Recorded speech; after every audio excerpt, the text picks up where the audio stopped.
In The Boundary Boss, you also have this concept of the boundary destroyer. I was hoping that would be something you can unpack for the audience as well.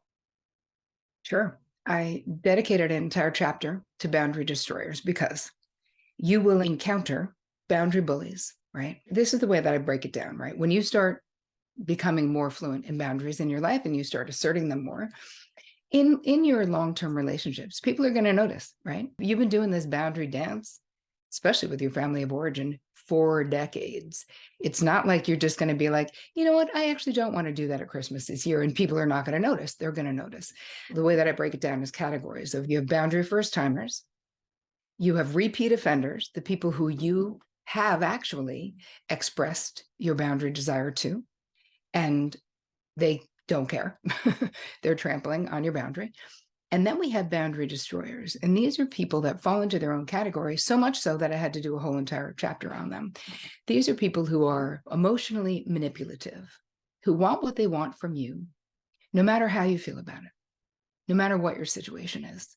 So I think that we should go through that process a little bit, because not everyone is a boundary destroyer, but people who are unhealthy, toxic relationships, people who are gaslighting you, people who are love bombing you.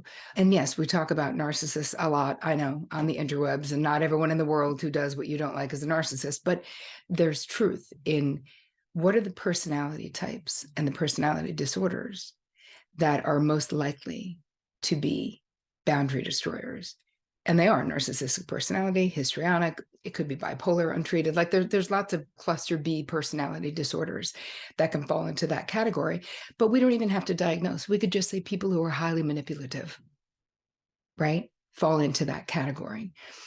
So you have to be mindful of who you're dealing with when you're setting boundaries. So a normal response to a boundary is someone you're in a relationship with might feel threatened if you set a boundary where you haven't before. Dr. Harriet Lerner, who's a brilliant PhD, she's written a million books and I love her so much, but she talks about our relationships are a dance. And so when you change the dance, that other person is going to do what she calls a change back move, where they might get really upset. You're not going to come to mom's at Christmas this year or whatever. Right. And they may be like, I'm not talking to you now, or I don't know who you are, or they're doing something really big emotion to get you to get back in line. Go back to be the way you were before, because the way you are now is scaring me. And if we were to go a little deeper on why people changing is threatening to others, it's partly because if you change too much, maybe you will no longer want me. Maybe you will no longer want to be in this relationship. People are afraid they're going to lose you if you change. So I always teach that we can stay lovingly connected to the people in our lives and still very calmly and with kindness assert our boundaries. Like, you can stand firm. We never have to be mean. Boundaries never have to be done in a caustic way. Hey, maybe Bob from accounting is an idiot and maybe you need a little heat when you draw a boundary with him. That's fine. But for them to be effective, they don't have to be aggressive. You just have to stand firm. So if someone you care about is having a big emotion about your boundary, you can acknowledge that, hey, I love you. I understand you're upset right now. And I still am choosing to travel with my partner instead of coming home for Christmas or whatever the thing is.